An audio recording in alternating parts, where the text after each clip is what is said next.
Assalomu alaykum hammaga. Biz sekin boshlaymiz. Buni magnitini bersam bo'ladi. Magnit. Shu to'xtasiz. Shu magnit.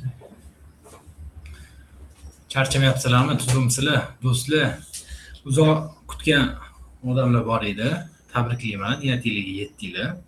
Bugun Vyetnam bo'yicha onlayn efir o'tkazaman. Bu yoqda Vyetnamni qaysi shaharlarga borishi, ularning kurortlari, u yoqqa borganda nimaga e'tibor qaratish kerak, nima kutish kerak, shu hamma narsani bugun muhokama qilamiz. O'shanga tayyor turinglar. Xudo xolasa zo'r efir bo'ladi.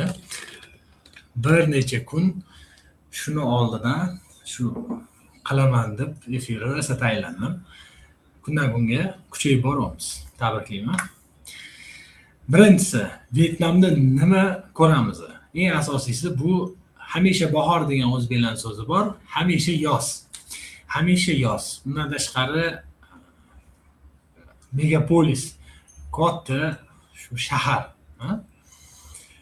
undan tashqari shu manax qo'yib qo'yganman, shunaqa xaramlar bor. Qizil xaramlar bor, shu xaramlarni tomosha qilib, ko'rib aylansa bo'ladi. Endi geografiyaga ozgina qaytadigan bo'lsak, maktabda geografiyani zo'r o'qiganman, 5 baholarni. Shu 10 qo'lda pastda ko'ryapsizlar, Vyetnam uzun joylashgan. Bu degani Vyetnam juda bir chegaradosh davlatlari juda ham ko'p. Vyetnam hududiy kirib borish ham oson.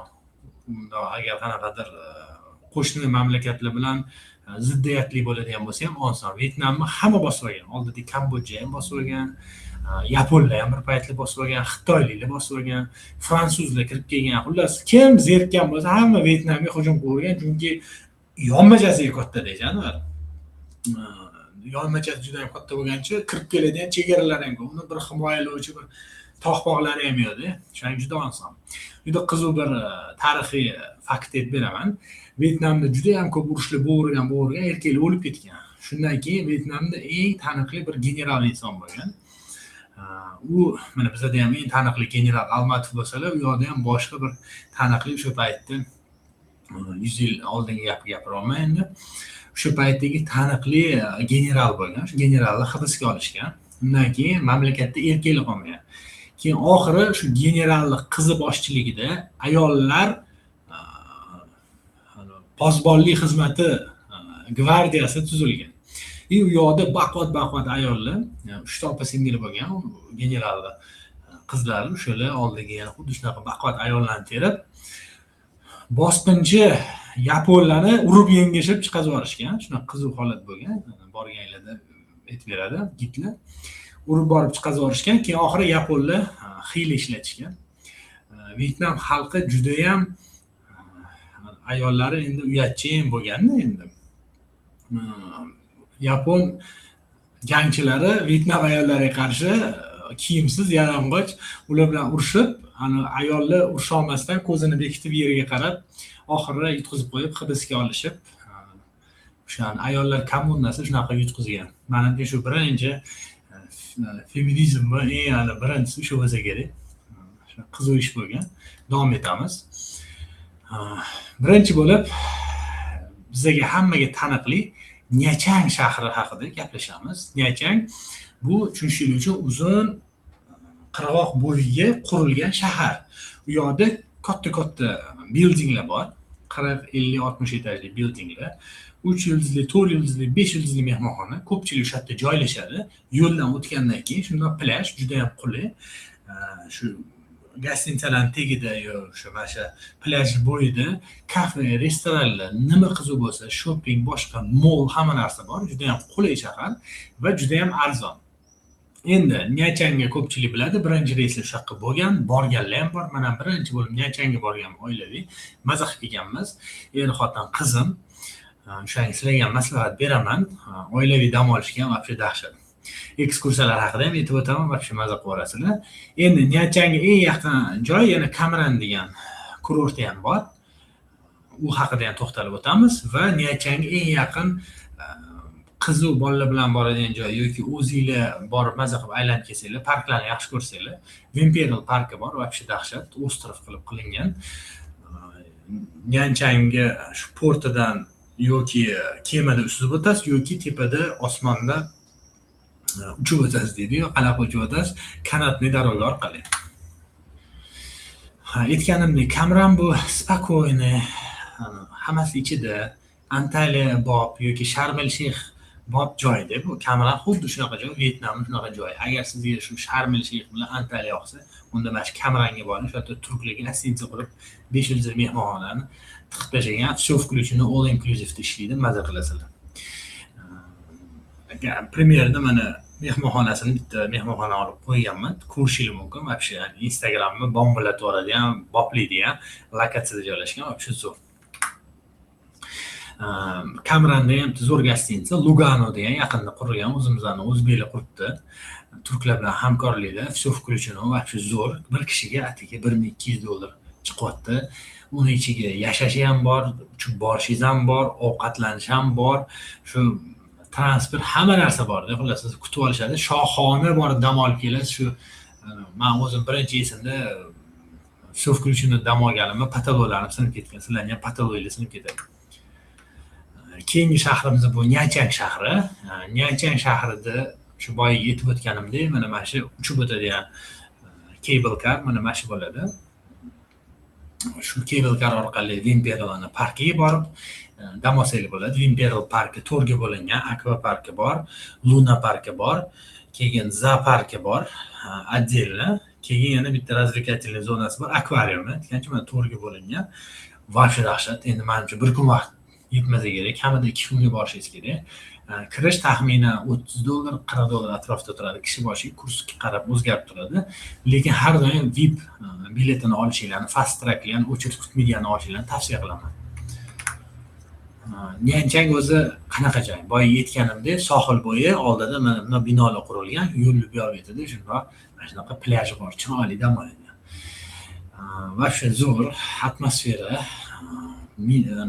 anaqa spalari, masalan, masajlari вообще arzimagan $10, $15 pul turadi. Men shu Toshkentda unaqasi bo'lmasa kerak.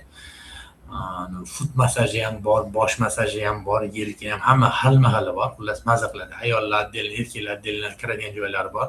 Maza qilasizlar. Kech payt chiqib aylanib yurishlar ham вообще zo'r joy. Eng qizig'i tropik joylar shu kruglый год 30 gradus bo'ladi. O'shanga bemalol tropik joylarga boraversanglar bo'ladi. Davom ettiramiz. Yangi kirganlarga tushuntirib o'tmoqchiman. Biz bugun Vyetnam bo'yicha onlayn efir qilyapmiz. O'zingizni qiziqtirgan savollarni kommentariyaga yozib berishingiz mumkin va обязательно unga javob beraman. Endi yana nima ko'rsa bo'ladi? Mana bu chap qo'lda ko'rayotganlaringdek Naslediye Chamov degan joy bor. Chamlar qurgan mana shunaqa binolar bor, har xil. Mortal Kombat degan kinoni ko'rgan bo'lsanglar, o'sha Mortal Kombat kinoni mana shu qaysidir qismini olishgan. Shu yerda ham urush yuradi. Mana bu Belay Buddaga borsanglar bo'ladi. Смотровой plashatkasi bor, chiqib shahar tomosha qilasizlar. Yana nima qilsa bo'ladi? Termalli istochniklar bor. Bu degani yer tagidan suv chiqadi, ana shifobaxsh. O'sha yoqqa borib odamlar maza qilib, dam olib, bir raslavon qilishadi. Juda uni oldida ko'p mehmonxonaga o'xshagan narsalar bor-da, borib o'sha yoqda kiyimlaringlarni qo'yib, o'sha yerda bir dam olib kelasizlar. Shu zo'r kishi boshi ko'p emas, kishi boshiga shu $10-15 kirish bo'ladi. Shu napitkalar, boshqa narsalar beradi. Kiyimlaringlarni qo'yib, maza qilib ichkarida dam olib, sochuv-pochuv hamma narsa beradi. Zo'r, boringlar. Keyin ana grizovoy vannalar bor, mana o'ng qo'lda ko'rishingiz mumkin. Loyli vannalarga to'ldirib qo'yadi. Odamlar o'tiradi, u ham shifobaxsh. Tanadagi har xil chaq-chuqlarni ketkizib oladi, boshqa qiladi. Keyin mana masaj olib, maza qilib, yosharib, bir 5-6 yil yosharib qaytib kelsanglar ham bo'ladi. Boyaga tushuntirganim, dunyoda eng uzun kanatli darogalar, cable carlar bo'ladi.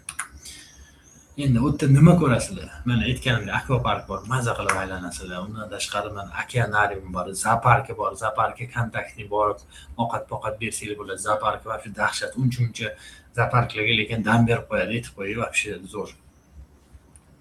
Korolevskiy sad ham mana ko'rsanglar bo'ladi, ichida har xil noyob gullar bor. eng qizig'i bu yerda ovqatlanish, dengiz mahsulotlari вообще endi kopeyka. Bizada hozir dengiz mahsulotli restoranga kirsangiz bilasiz, bir kamida shu $100 pulingizni olmasdan qo'yib yuborishmaydi. Bu yerda bo'lsa bu narsalar arzimagan pul turadi. Bundan tashqari yana o'zini Vyetnam taomlari ham juda ham ichida mazalilari bor. Keyin fruktlar ham bor. Endi Nyanchangda ham agar mabodo halol ovqat qidiryapman desanglar, u yoqda ham o'zbeklar ochgan, uyg'urlar ochgan restoranlar bor. Uni ro'yxati bizada bor. Kommentariyada halol ovqat deb yozib yuborsanglar, bolalar ichkariga jo'natib qo'yadi. Spiskasini olishingiz mumkin, bemalol, undan muammo yo'q. Tashlab beramiz. Prezentatsiya qo'shaman dedim, to'g'risi esimdan chiqdi. O'shanga so'raverasizlar bolalardan. Endi Kamranga borish kerakmi, Nyanchangga ham qaysi biriga deganda mana bo'lib chiqqanman. Shu aytganimdek Kamranda bu relax zonasi, Nyanchangda ko'proq aylanib aktivni qilsa bo'ladi. Imperial обязательно borish kerak, вообще сказка. Keyingi shaharga keldik. Bu Danang shahri. Danang mana shu osmono'par, mana shu osmon tepasida turadigan, bulutlar tepasida turadigan mosti bilan dunyoga tanilgan, shu qo'l bilan Ruki Boga deydi. 1300 metr balandlikda, anaqa Banda Hills degan joydan. Вообще dahshat joy. Faqat bu joy bitta sekreti bor. Sizlarga ochib ketaman, endi begona emas bizni. Bu joy sekreti, mana bu mostga oddiy payt borsanglar, odam miqil bo'ladi. Shuning uchun mostga boradigan bo'lsanglar, bir kun o'sha yerda gostinitsa bor. Shu mostning oldida joylashgan. Shu gostinitsada bir nocha olsanglar, gostinitsada yashaydiganlarda ertalab soat 8 dan 9 gacha faqat gostinitsada yashovchilar o'sha yerda aylanib rasmga tusha oladi. Hech kim bo'lmaydi. Blogerlarda ko'rgan bo'lsangiz kerak, hech kim bo'lmaydi, yugurib ketib qoladi. Ana shu gostinitsada bir nocha olishgan, kechasi yotib turib, mana shu joyga chiqib rasmga tushib olishgan. Lifehack yozib olinglar. Endi nima o'zi u Danang? Bu katta megapolis, Nyanchangdan ham katta. Mana chap qo'lda ko'rishingiz mumkin. Puls megapolisi deyilgan. Mana soni yo'q, plyajlar, har xil qiziq mostlar, вообще dahshat mostlari bor. Ani borib rasmga tushishga dahshat salyutlar bo'ladi, boshqa. Anaqa o'zi buni atamasi Asiatic Miami deb aytishadi. Danangga juda ham yaqin, juda ham zo'r bitta lokatsiya bor. Xoyan deydi o shaharda. Mana u yoq UNESCOga kiritilgan, вообще borsiz endi tarixiy joy. Bu yoq megapolis, bu yoq tarix, вообще mana ikkita narsani ko'rib maza qilib olasiz. Danang shu joyi zo'r. Biz har doim bir necha noch Danangda, bir necha noch Xoyanni taklif qilamiz klientlarimizga. Mana aytganimdek, shu tropik joy Danang, undan tashqari yana megapolislar ham bor, ostrofi ham mana bu dam olsa bo'ladi. Hammasi bir qanaqadir mujassamlashgan joyda. Ana endi 3 ta top joyiga borsa, bittasi shu Buddan oldiga borsa, mana tabiat joyiga borib qolasizlar. Keyin обязательно Ruki Bogani mostga borish kerak. Keyin uchinchisi ana aytganimdek, most drakoni bor. Ana drakon shaklida qurilgan most bor. U yoqqa borib bir rasmga tushamiz. Endi bo'lmaydi. Mana bu shanba kunlari kech payti mana bu shou bo'ladi. Обязательно borsanglar. Zo'r. Endi mana Danang ham Nyanchangga o'xshab ketadi. Xuddi shunaqa tekis qirg'oq bo'yida katta binolar qurilgan boshqa qilgan, faqat undan ham Nyanchangdan ham katta hisoblanadi Danang. Danangda ko'proq aktivniy dam olaman deganlar. Keyin Danang qumi juda ham bir mayin,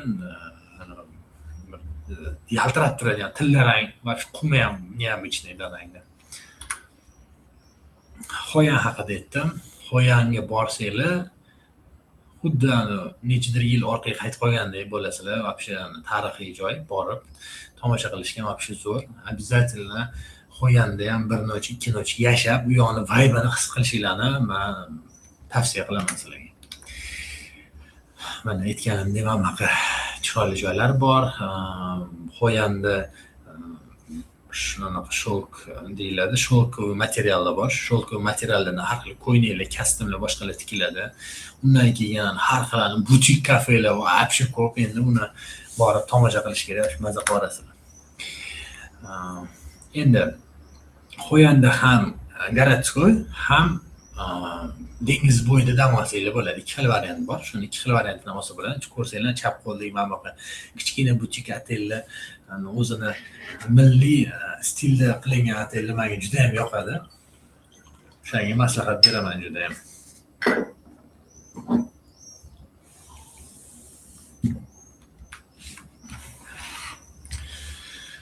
Bu yoqlarni aytdim. Endi park ko'rgim kelyapti desanglar, Imperial parki Danangda ham bor. Danangga borsanglar ham u yerda ham Imperial parki bor. U yerda ham xuddi shu akva parki, Luna parki, hamma shu hayvonot bog'lari, hamma narsa o'sha yerda bor. U yoqda ham xuddi shu mana cable car bor. Bemalol tomosha qilsanglar bo'ladi. Shu Bana Hills degan joydan, fransuzlar qurgan joydan bemalol mana shu mostda o'tib, cable carda o'tib tomosha qilib yursanglar ham bo'ladi. Так что u yoq ham 3000 metrli cable car. Endi обязательно boradigan joy.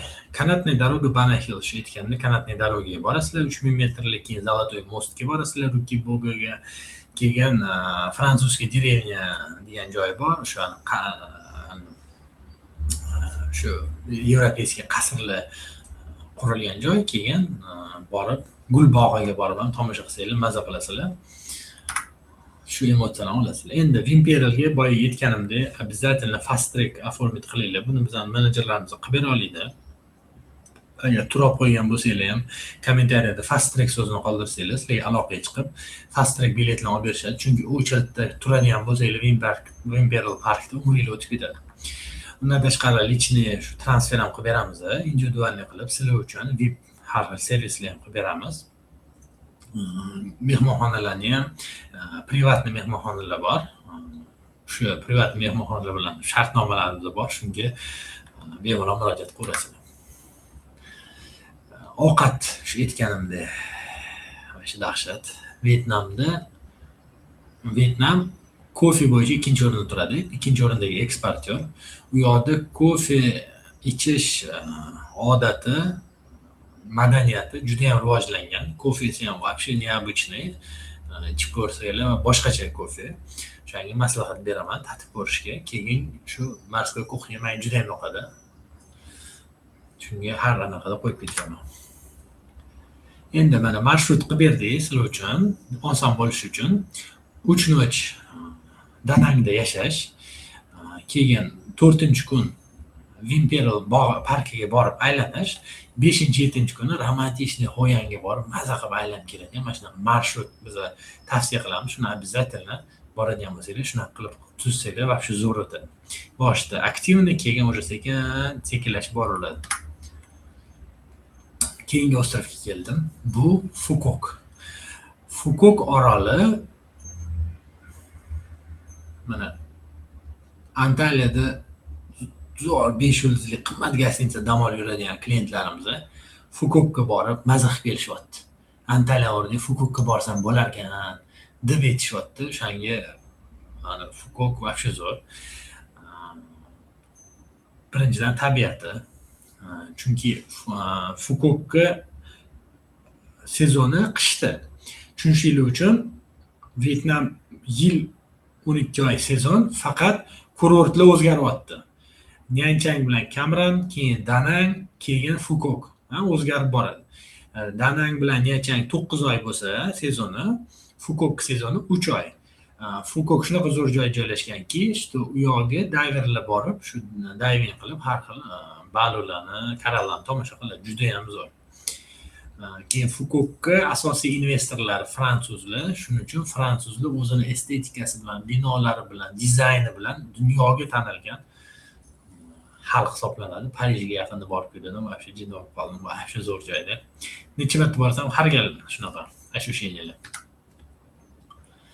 Endi Fukok kimga tavsiya qilamiz? Vyetnam aktiv shahridan charchagan, zerikkan odamlarni Fukokka taklif qilamiz. Fukokda shu Maldiv orollarini vibe'ini his qilsangiz bo'ladi. Zerikib qolsangiz, ostrov o'zida ham ko'p joylarga borsangiz bo'ladi. Uni ham hozir to'xtatib o'tamiz. Ana sizlarga 4 ta lokatsiya tayyorlab qo'ydim. 4 ta lokatsiyada katta mana unaqa ham o'zi ostrovdan. Bittasi bu mana u yoqda ham Wim Wonders parki bor. Dam oladigan shu Imperial Wim Wonders parki, u yoqda ham shu kanatli darogasi, shu Disneyland degani qasr, keyin xuddi o'sha tematikada akvapark, luna park hammasi bor. Так что u yerda ham qolib ketib qolmaysizlar, xavotir olmanglar. Keyingi lokatsiyamiz Sunset Town degan joy. Shu kinolarda chiqadigan shaharcha desa ham bo'ladi. Borib, o'tgan atmosferasi va shu o'zgacha maza qilib kelasizlar borsanglar. Undan keyin eng qiziq joyi bu plyaj Starfish degan joy bor. U yoqda dengiz yulduzchalari, shunaqa deyilsa kerak o'zbek tilida, Morskaya zvezda borib tomosha qilsangiz bo'ladi. Faqat bitta qonun, uni teng bo'lmaydi, o'shaning uchun вообще zo'r. Keyin 4-inchisi La Veranda Resort tanladim. Bu juda ham bir o'zgacha frantsuzskiy stilda qurilgan mehmonxona. Aytganimdek, mana o'sha sohil bo'yi вообще zo'r. Rasmlarga tushsanglar вообще maza qilasizlar. Определенный joylarda odam ko'p, ozgina teparoq, pastroq, o'nroq yurib, odam yo'q joyiga borib olib, bemalol rasmga tushib maza qilib aylanib kelsanglar bo'ladi dam olib. Endi yana bitta qiziq narsa bor. Qanaqa qilib dur hosil bo'lishini mana shu Fukokka borib ko'rsanglar bo'ladi. Bu yoqda shu dur bo'yicha ham shu katta ekspert yo'llardan bittasi hisoblanadi va shu uydagilarga suvenir olib kelmoqchi bo'lsanglar, misol bolalar chiqadigan bo'lsa, ayoliga, например, o'g'il bolalar chiqadigan bo'lsa, yoki ayollar bo'lsa qaynonasiga, например, olib kelsa bo'ladi. Mana shunaqa zo'r tur olib kelsanglar bo'ladi, original. Mana bu yashillarga solib dengizda o'stirishadi. Ana Wim Wonders parki Fukokdagi, mana ko'rsanglar bo'ladi, qasr, shu akvaparki, hamma narsasi shu yerda, mana bu yerda ham bor. Sunset Towndan shu parkgacha 3000 metrlik cable carda borsanglar bo'ladi. Biling, Vyetnamda juda ham cable car yoqtirishadimi yo'q? Shu ko'p qilishgan ekan, shunga maslahat beraman, вообще zo'r. Ana akvaparki ham bor, attraksioni ham bor, Wim Wonders parkda okeanarium, safari va zooparki. Eng asosiysi, yana bir marta qaytarib o'taman. Bilet sotib olganinglarda обязательно fast trackli bilet sotib olinglar. Keyin rahmat deb o'zingizlar mayli ichkanga yozib qo'yarsizlar. Bo'lmasa dur ko'tarib kelarsizlar. Lekin обязательно shunaqa olib olinglar fast track. Endi Fukok bo'yicha taklifga yetib keldik. Fukokda La Veranda Resort degan mana resortni tanladik. Nima buni tanlaganimizning sababi fransuzskiy estetik etganda, mana rasmda ko'rsangiz bo'ladi, kravatlar, oldida ko'k o'to'lamlar, вообще boshqacha, mana gilamlarni solib qo'ygan, mebellari bir o'zgachada, bir atmosfera вообще dahshat. Fukok oxirida taklifim bor, buni ham qo'yib ketaman.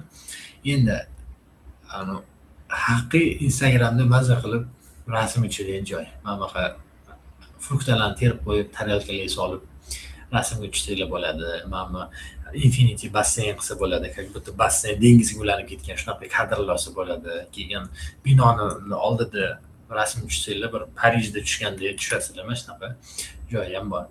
Eng dahshati bu shu quyosh botishi. Juda romantik joy. Mana ko'rib turibsizlar, bitta endi rasmni tanlab sizlarga mana joyladim. Bu rasmni endi 100% emas, lekin qanchadir foiz ko'rsatilsa ham bo'ladi, emotsiyalarni.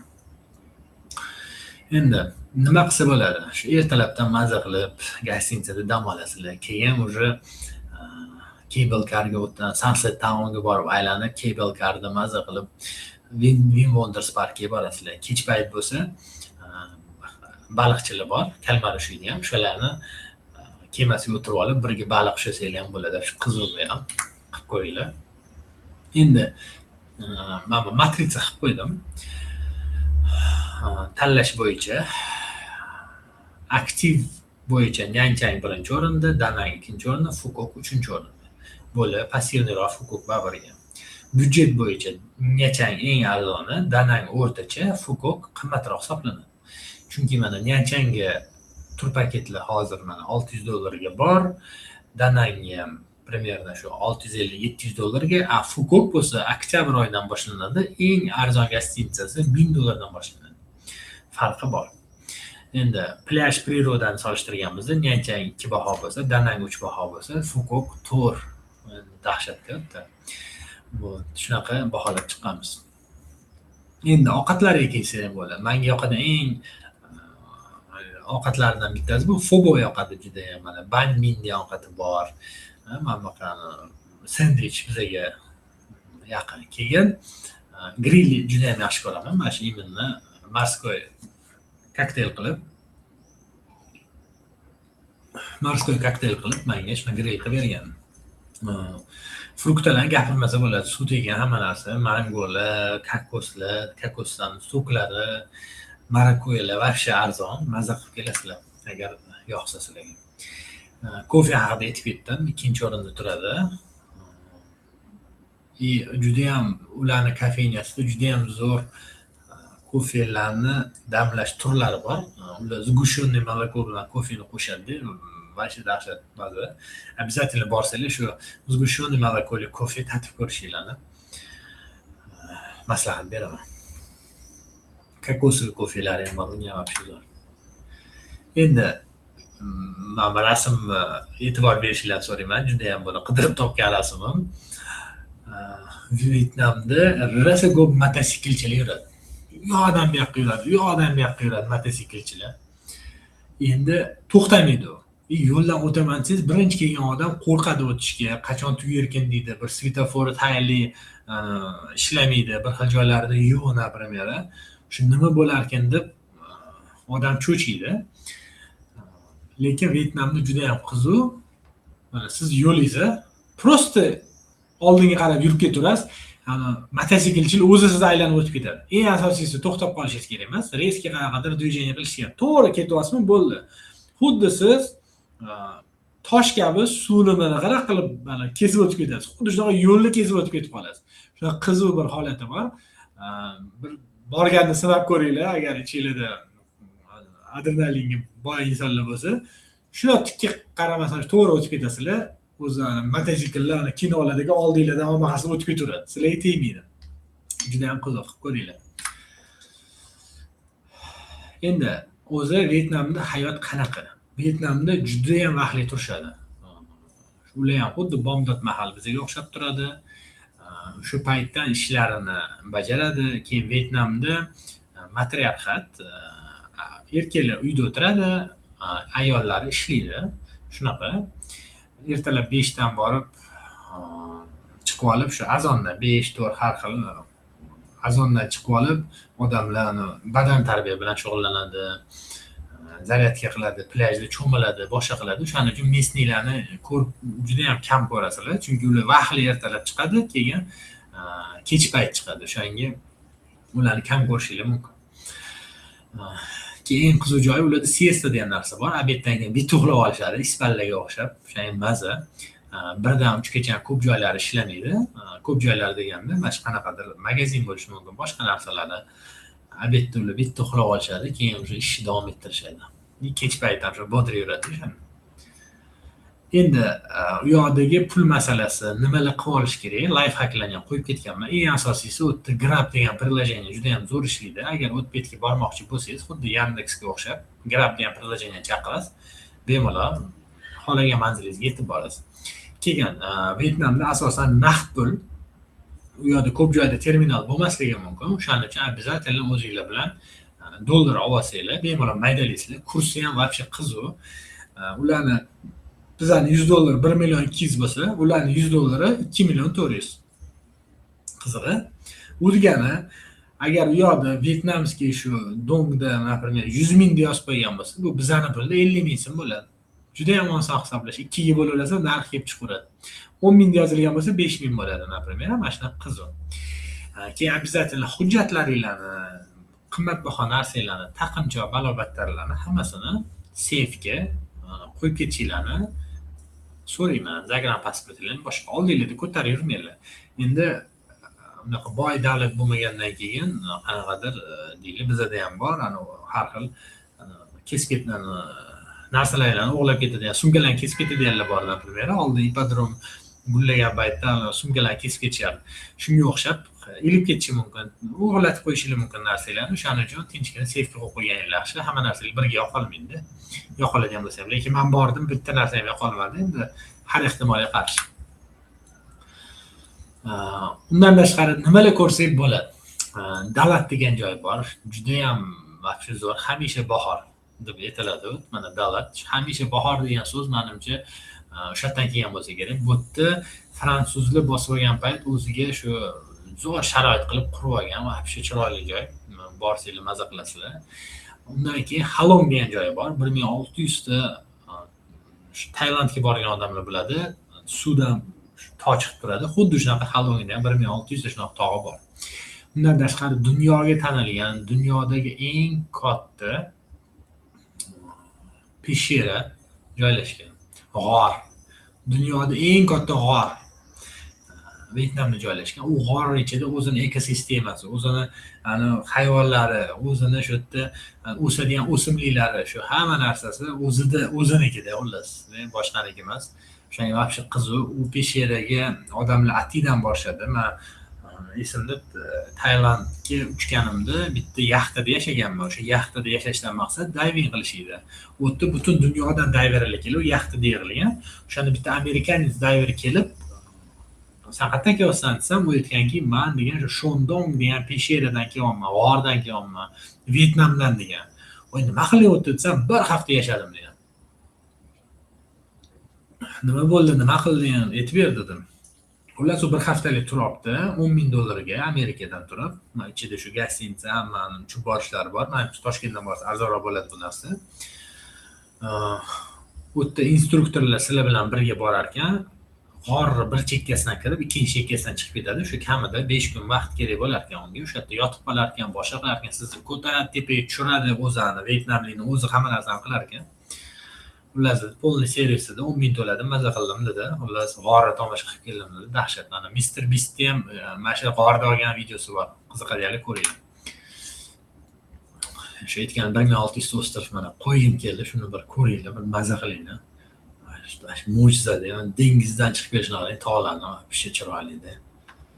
Dahshat, kорабль qarang, piratskiy kорабльga o'xshaydi. Shu bilan prezentatsiyamiz nihoyasiga yetdi. Endi savol-javob qismiga o'tdik. Savol-javobni o'zingizni qiziqtirgan savollarni berishingiz mumkin. Hozir sekin bir chekkadan javob beraman. Hozir ochib yordamchimiz mana savollarni jo'natib turadilar.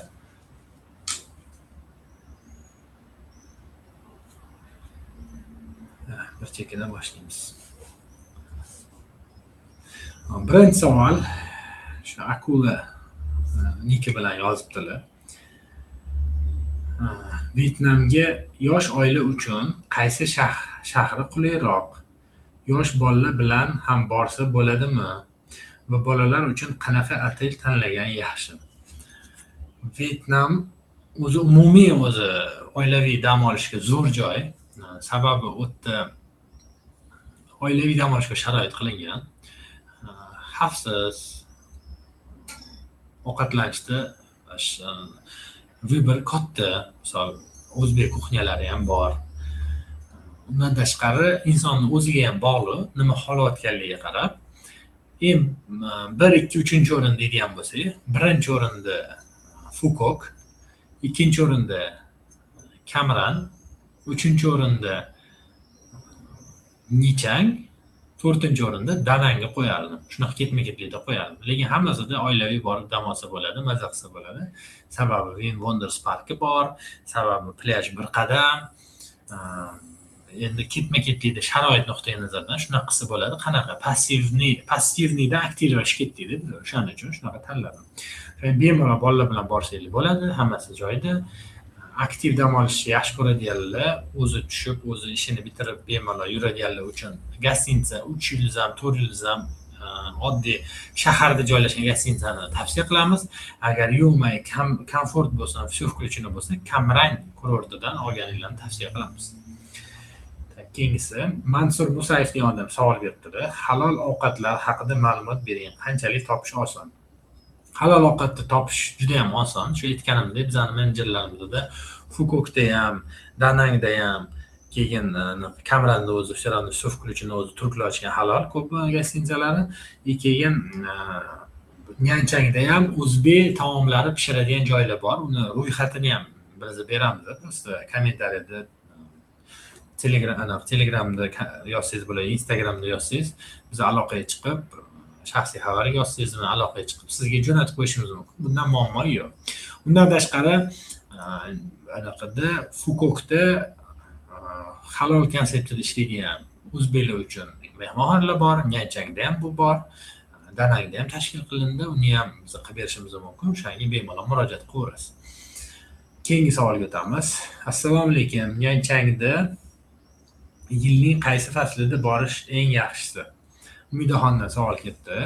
Nyanchangda o'zi umuman sezon qachon? Nyanchangda sezon apreldan oktyabrgacha bo'ladi. Qolgan payt Fukok bo'ladi. Eslab qolinglar, aprel oyidan boshlab, shu mart oxiri, apreldan boshlab sentyabr oxiri, oktyabr boshiga вообще zo'r bo'ladi. Undan keyin просто yomg'irlar ko'payadi. Ko'pchilik bormaydi, lekin borsanglar ham maza qilib berasizlar. Turistlar kam. Orolida yomg'ir yog'ib turadi, lekin narx-navo arzon sezonga nisbatan, chunki odamlar sotishga skidka berib tashlaydi hamma narsaga. Shunaqa joyi bor. Qolgan payt Fukokda dam olasizlar. Fukokda shu qishki sezon Fukok, qolgan 9 oy Danang va Nyanchangda bemalol o'tkazsanglar bo'ladi. Nyanchangda diving qilib ko'rganmisiz? O'zi diving qilsa bo'ladimi u yerda? Yaxshi savol bo'ldi. Nyanchangda diving qilib ko'rganman. Nyanchangni o'zida prezentatsiyada ham aytganimdek, tabiati o'rtacha. Qanaqadir Maldiv orollariga o'xshab yoki Sharm-el-Sheyxga o'xshab qolgan noyob joylar yo'q.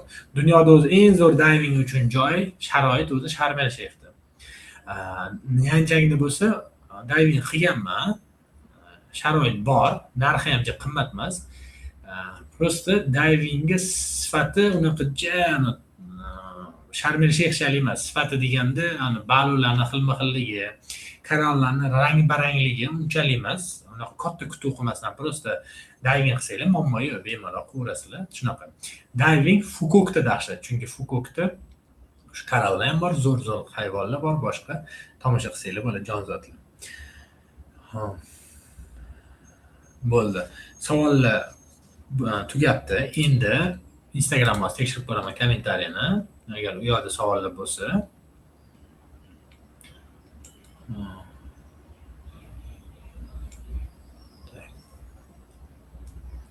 bo'ldi. Biza Instagramda savol tushibdi. Qanaqa aviakompaniyalar va necha soat uchadi deb degan savol tushibdi. Hozirda bir necha xil o'zbek aviakompaniyalari uchib boryapti. Ichida Qanot Sharq bor, Centromer bor, havo yo'llari bor. Shu aviakompaniyalar Vyetnamga uchadi. Uni regular reyslar bor, charter reyslari bor. O'shanga o'zingizga mosini tanlab uchsangiz bo'ladi. Ko'pincha endi men farqini tushuntirib ketaman. Havo yo'llari har doim vaqtida uchadi. Ovqatlanish bo'yicha har doim birinchi o'rinda turgan. Catering xizmati deydi. Shu bo'yicha birinchi o'rinda turgan va pilotlari juda ham tajribali hisoblanadi. Centromerda ham shu pilotlari yaxshi, ovqati o'rtacha, faqat bir xillarda shu kech qolib uchadi, shunaqa odati bor. Qanot Sharqga kerak bo'lishi, Qanot Sharq qanaqadir o'rtada qolgan kompaniya, qattiq men hech zadershka bo'lganini eshitmayman, lekin unda ham bo'lib turadi. Pitaniya masalasi o'rtacha, samolyotlari ham o'rtacha, pilotlar ham shunaqa o'rtacha. Yomon emas. Har doim o'zbek pilotlari o'zi yomon emas. O'zbekiston kompaniyasida ishlagan pilot, chunki ular hammasi Sankt-Peterburgda o'qib keladi, zo'r o'qitadi. O'shanaga hammasi yaxshi pilotlarimiz, hamma aviakompaniya. Plus aviakompaniya o'zi vaqtida uchmasligi, ovqatida farqi bor, kreslolarda farqi bor. Narx-navo bo'yicha Qanot Sharq eng arzoni, keyin Centromer, keyin Uzbekistan Airways turadi. Uchish vaqti 6,5 soat tashkil qiladi. Har doim marshrutga qarab o'rtacha 6,5 soat vaqtingiz ketadi. O'shanga bugungi prezentatsiyamiz sizlarga foydali bo'ldi degan umiddaman.